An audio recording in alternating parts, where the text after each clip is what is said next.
One of the other, one of the final things, you know, is we had to come up with a name for this thing. And look, when you see it, it's quite big.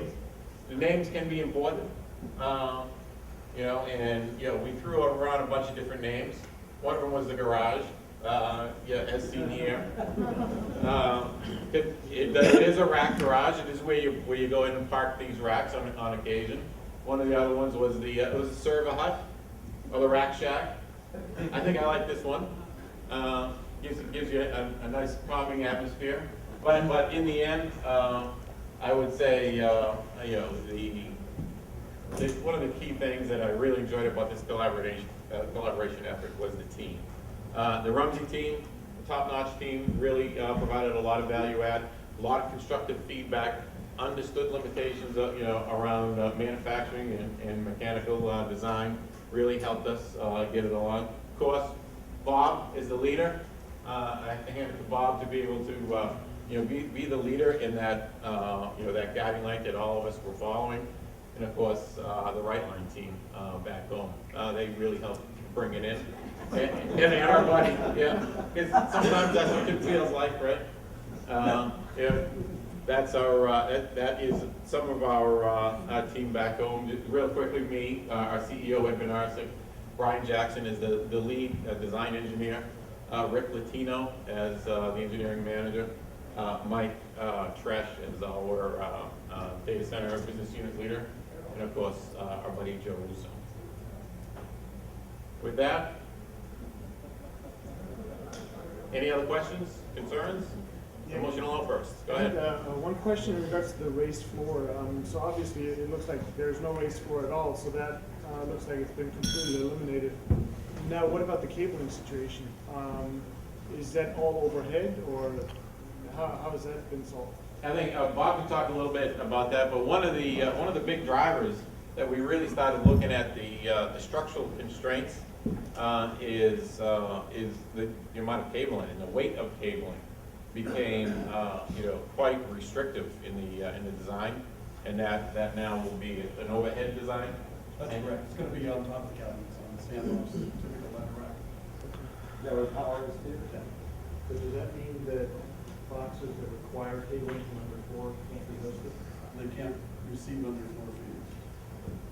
So that looks at mainframes and some cable libraries. I think there are other solutions, but some not those things. But yes, power will be delivered overhead and we'll have to transition. And there's plenty of height in the enclosure. Yes, sir. I have a concern about the face surface of each unit, which is 140 to 150 square feet, and a 4-foot exhaust chamber. And the velocity of the air going up that exhaust chamber from 2 ways. One is an acoustic standpoint, and the other is just not being able to evacuate the air and maintain the subambient pressure in the object. So, I mean, just to rephrase that and make sure that I understand it, you're concerned about the 2-foot by 2-foot chimney, the amount of mass of air you can get there based on the amount of air in rack density that could possibly be in there. Yeah, because you've got about 72 square feet on each side of every module. So that's over 140 to 150 square feet of air coming through the cabinet. And then you've got 4 square feet to exhaust all of that air.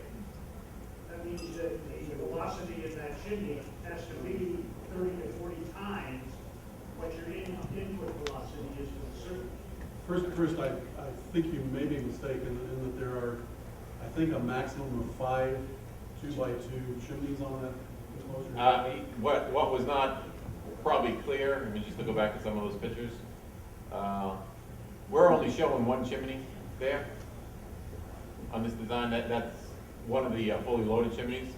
All right. I was just going by your picture. Yeah, sorry. I mean, looking at this, you are correct. If there was only 1 chimney, it would be a relative concern.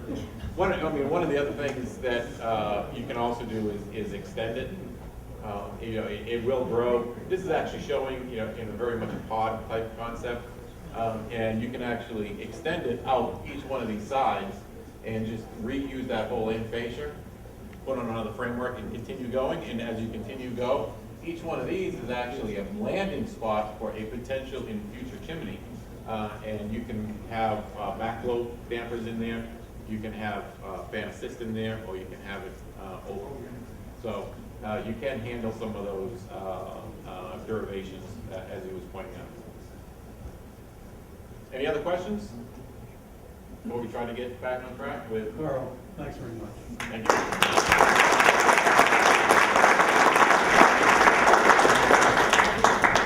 Now, you're gonna,